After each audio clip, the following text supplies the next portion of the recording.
प्रसंग चल रहा है महाप्रभु चैतन्य देव का दिग्विजय पंडित के साथ वार्तालाप। यह ऐसा पंडित है जिससे सरस्वती जी सिद्ध है, इसके सामने कोई बात नहीं कर सकता।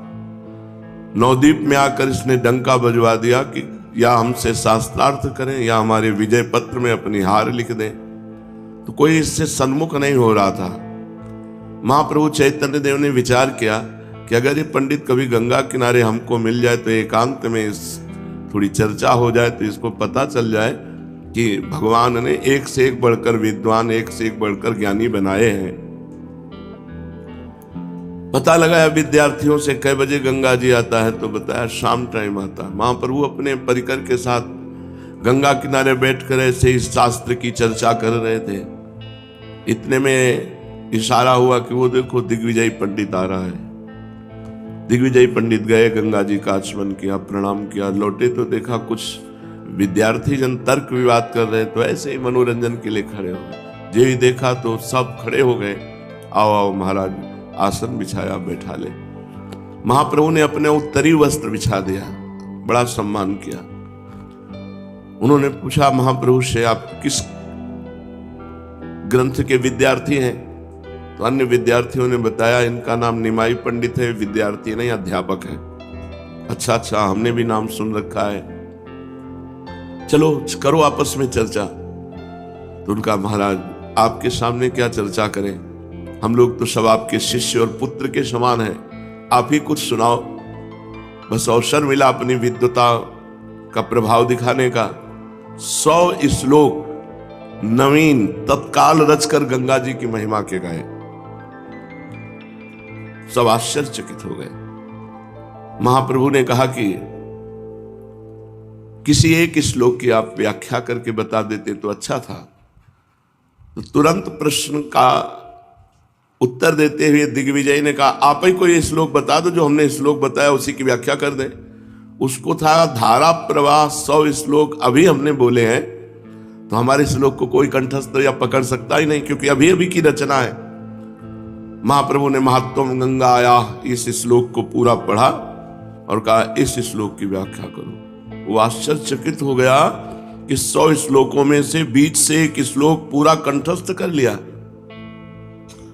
और कहा इसके कुछ गुण दोष बताओ। तो दिग्विजय ने कहा काश्मीरी पंडित के काव्यत्व में दोष तो हो ही नहीं सकते। तो कहा दोष तो कालिदास और बड़े बड़े विद्वानों के कवित्व में भी है, तो गुण दोष तो होता ही है महाराज। तो बोले आप ही बताओ। तो 5 गुण पहले वर्णन किए, महाप्रभु ने फिर 5 दोष वर्णन किए, और उसका मुंह खुला का खुला रह गया, कोई उत्तर ही नहीं दे पाया जब महाप्रभु चैतन्य देव ने उसके श्लोक में 5 दोष वर्णन किए। अब दिग्विजयी पंडित थोड़ा सा, विद्यार्थी जन बैठे थे उनके बीच में, कुछ बोलने की हिम्मत नहीं, तो एक निराशा सी आई, उठ करके चला गया। बहुत भारतवर्ष में ख्याति उसकी प्राप्त थी, वो अपने को बहुत बड़ा कवि और पंडित समझता था। मैं कवि हूं, बहुत विद्वान हूं। देश में घूम घूम करके जो इज्जत प्रतिष्ठा प्राप्त की थी, आज गंगा किनारे महाप्रभु चैतन्य देव ने सारी उसके हेकड़ी और अभिमान धूल-धूसरित कर दिया। उसकी आशा थी कि नवद्वीप में मेरा डंका बजा है तो कोई हमसे शास्त्रार्थ करने वाला मिलेगा ही नहीं। इतनी ऊंची आशा पर पानी फिर गया, क्योंकि कोई उत्तर नहीं दे पाए। 5 दोष जब वर्णन किए तो चुप केवल सुन लिए। अब उनके हृदय में ये बड़ी भारी आग लगी कि मेरी सारी ख्याति मिट्टी में मिल जाएगी, ये तो मुझे परास्त कर देगा निमाई। गंगा जी से लौटकर वे चुपचाप आकर पलंग पर पड़ रहे। उनके साथी पंडितों ने भोजन के लिए बहुत आग्रह किया, किंतु कहा तबीयत खराब है। तबीयत तो बिगड़ ही जाएगी, जो अहंकार की तबीयत है वो महापुरुषों के सामने बिगड़ जाती है। बार बार जब उनके जनों ने कहा तो थोड़ा कड़क स्वर में कहा, आज हमारी पाने की इच्छा नहीं, स्वास्थ्य ठीक नहीं, आप लोग पाइए। बार बार वो सोचते मेरे सरस्वती को क्या हो गया है। उनको ये पता नहीं कि भगवान और भगवान के भक्त, इनसे सरस्वती जी भी डरती हैं। जब देवताओं ने सरस्वती जी के चरणों में माथा रखा और कहा कि भरत जी की बुद्धि को बदल दो, राम जी को मनाने चित्रकूट जा रहे हैं, तो सरस्वती जी ने कहा तुम्हारी बुद्धि खराब है। भरत जी की बुद्धि हम बदल दें? हमारी सामर्थ्य है कि भरत जी की बुद्धि बदल दें? सवाल नहीं, भरत जी की बुद्धि नहीं बदली जा सकती। क्यों? क्योंकि जिनको सरस्वती जी से बुद्धि प्राप्त हुई उनमें भरत जी स्थित हैं। ये मुझे क्या हो गया? बड़े बड़े दिग्विजयी विद्वान मेरे सामने बोल नहीं पाते थे, अच्छे अच्छे शास्त्री और आचार्य मेरे प्रश्नों का उत्तर देना तो अलग रहा, मेरे प्रश्न का रहस्य भी नहीं समझ पाते थे। और आज गंगा किनारे एक नए युवक अध्यापक ने मेरी पूरी धुल दी, एक भी न चली, मेरी बुद्धि पर पत्थर पड़ गए। उसकी एक बात का भी मुझसे उत्तर देते नहीं बना। मेरी समझ में नहीं आता कि बात क्या हो गई मेरे अंदर। उन्हें बार बार अपने इष्ट सरस्वती देवी पर बड़ा क्रोध आने लगा। सोचने लगे मैंने कितने परिश्रम से सरस्वती मंत्र का जाप किया, सरस्वती जी ने प्रत्यक्ष प्रकट होकर मुझे वरदान दिया कि मैं शास्त्रार्थ में सदा तुम्हारी जिह्वा पर निवास किया करूंगी, तो आज सरस्वती का वचन झूठा कैसे हो गया? आज मेरी जिह्वा पर से कहां चली गई? इसी उदेड़ गुण में जप करते हुए तंद्रा से आई। सरस्वती जी स्वप्न में आई और कहा सदा एक सी दशा किसी की नहीं रहती, जो सदा सबको विजय ही करता रहा उसे एक दिन पराजित होना पड़ता है। तुम्हारा पराभव तुम्हारा कल्याण करेगा, ये तुम्हारी पराजय तुम्हारा कल्याण करेगी। इसे तुम्हें इस दिग्विजय का और मेरे दर्शन का फल समझना चाहिए। यदि आज तुम्हारी पराजय न होती तो तुम्हारा अभिमान और भी अधिक बढ़ता। अभिमान ही नाश का मुख्य हेतु है। तुम निमाई पंडित को साधारण पंडित ही न समझो, वे साक्षात भगवान हैं, वे नर रूपधारी श्री हरि हैं। उन्हीं की शरण में जाओ, तभी तुम्हारा कल्याण होगा और तुम इस मोह रूपी अज्ञान से मुक्त हो सकोगे। इतना सरस्वती जी ने स्वप्न में दिग्विजयी पंडित से कहा। दिग्विजयी की आंखें खुल गईं, देखा कि सूर्य भगवान उदय हो चुके। ऐसा कभी नहीं हुआ। सूर्य के पहले उठकर संध्या वंदन, अर्घ्य, उपस्थान आदि। पंडित जी तत्काल उठे, बड़ी शीघ्रता से जल्दी से कुर्ता पहनकर नंगे सिर नंगे पैरों भागे। कहां के लिए? निमाई पंडित के घर के लिए। रास्ते में इनको जो कोई देखता है एकदम राजा महाराजाओं के भांति हाथी घोड़े लाभ लश्कर से चलने वाला दिग्विजय पंडित अकेले नंगे पैर नंगा सर केवल कुर्ता धोती पहने भागता हुआ निमाई पंडित के घर जा रहा है। ये क्या हो गया? लोग आश्चर्य करते। ये दिग्विजयी पंडित जब चलता तो आगे नगाड़ा बजता और राज कर्मचारी ऐलान करते हुए चलते थे, आज नंगे पैर भागता हुआ जा रहा है। बड़ा कौतूहल हुआ लोगों को। कोई तो क्या हो गया इसके लिए पीछे लग जाते, पंडित के पीछे। बहुत से विद्यार्थी और अध्यापक दिग्विजयी पंडित के पीछे लगे। निमाई पंडित के घर जा रहा है, क्या होगा? झुंड के झुंड ब्राह्मण इनके साथ हो गए। किसी से पूछा निमाई पंडित का घर कौन है? उस समय महाप्रभु चैतन्य देव गंगा स्नान करके तुलसी जी को गंगा जल दे रहे थे। दिग्विजयी पंडित को अपने घर आते देख करके लोटा रख दिया और हाथ जोड़ करके प्रणाम किया। दिग्विजयी पंडित सादे वेश में सीधे जाके महाप्रभु के चरणों में साष्टांग लौट गए। ये बड़ी बात है। सारा अहंकार तिनकी संगति रहत, जाति कुल मद सब नंसै। भगवत प्रेमी महापुरुषों के संग का प्रभाव जन्म जन्मांतर के अहंकार की गांठ खुल गई। महाप्रभु को साष्टांग दंडवत किया, चरण पकड़ लिए। महाप्रभु ने जल्दी से उठाकर छाती से लगाते हुए कहा, अरे अरे महाराज महाराज, ये आप क्या कर रहे हैं? मैं तो आपके पुत्र के समान हूं, आपके शिष्य के समान हूं। आप जगत पूज्य हैं, आप ऐसा करके मुझ पर पाप क्यों चढ़ा रहे हैं? आप मुझे आशीर्वाद दीजिए, आप ही मेरे परम पूजनीय और परम माननीय हैं। गदगद कंठ से दिग्विजय ने कहा, प्रभु बस अब नहीं। मान प्रतिष्ठा की भयंकर आग में जलता हुआ पूरा जीवन हो गया। अब इस पापी को अधिक मत ठुकराइए, अब स्वीकार कर लीजिए। प्रतिष्ठा रूपी शुकरी विष्ठा को खाते खाते पतित हो गया। नारकियों को अधिक पतित न बनाइए। हे शरणागत प्रतिपाल भगवान, आप मेरा उद्धार कीजिए। वो ऐसे आंसू बहाते हुए महाप्रभु के साथ, सब पंडित आश्चर्यचकित, ये क्या हो गया? दिग्विजयी पंडित के एक बच्चे जैसी हालत। महाप्रभु हाथ पकड़ करके अंदर ले गए, क्योंकि भीड़ लगी हुई थी बाहर।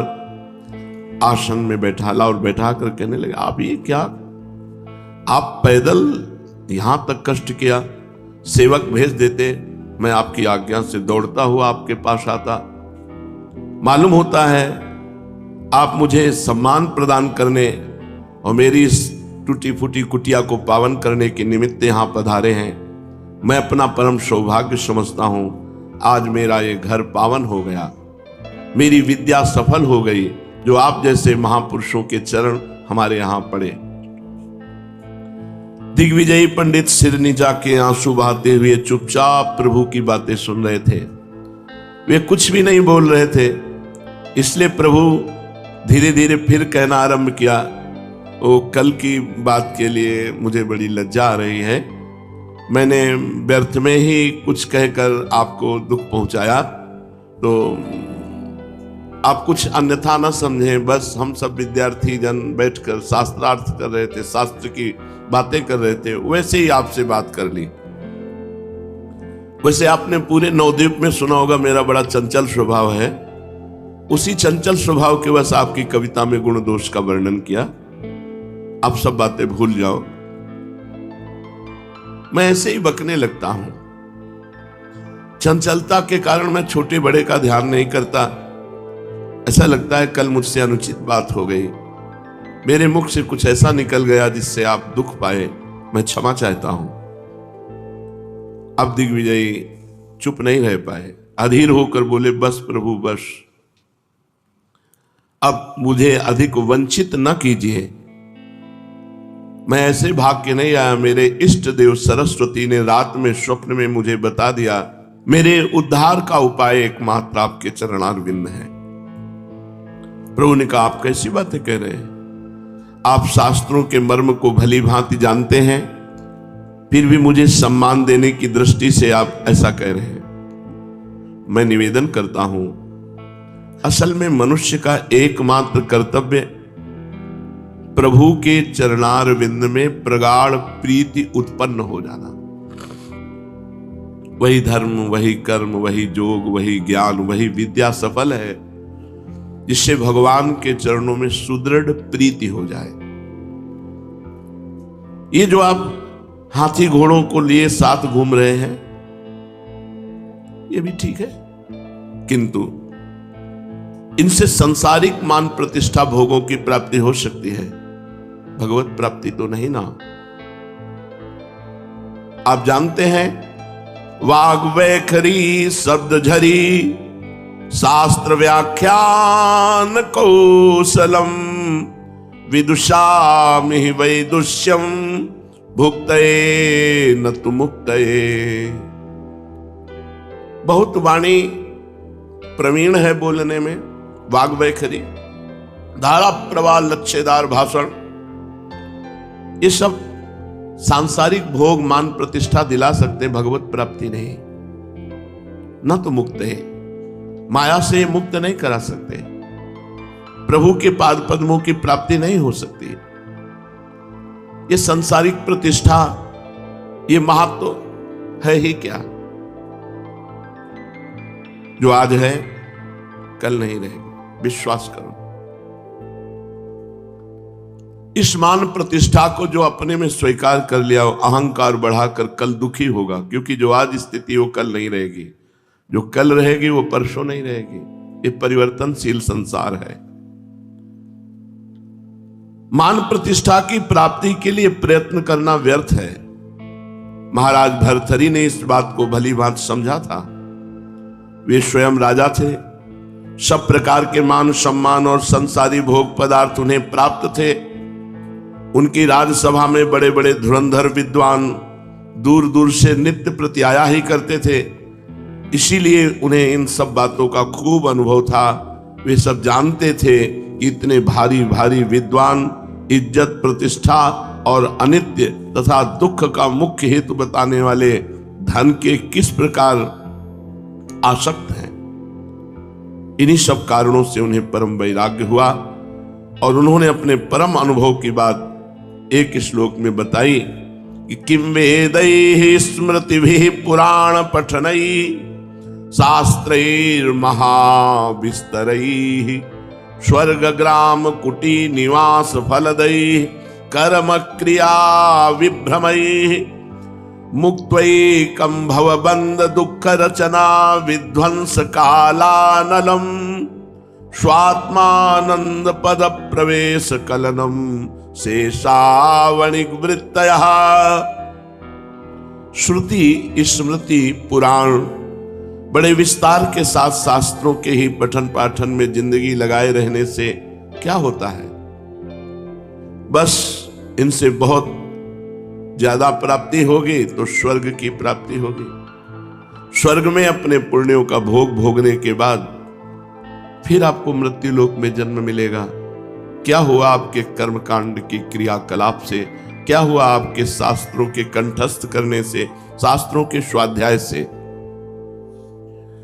जो इस दुख रचना से युक्त संसार बंधन को विध्वंस करने में प्रलयाग्नि के समान तेजोमय है, ऐसे प्रभु के पाद पद्मों को निरंतर भाव से सेवन करते रहने के अतिरिक्त ये सभी कार्य वैश्यों के व्यापार के समान हैं। शास्त्र स्वाध्याय कंठस्थ कर लेना, दूसरों को प्रवचन कर लेना आदि आदि, ये सब व्यापार मात्र है। यदि भगवान के चरणों में प्रीति ना हुई तो एक भगवान के चरणों का निरंतर चिंतन ही संसार सागर से पार होने का उपाय है।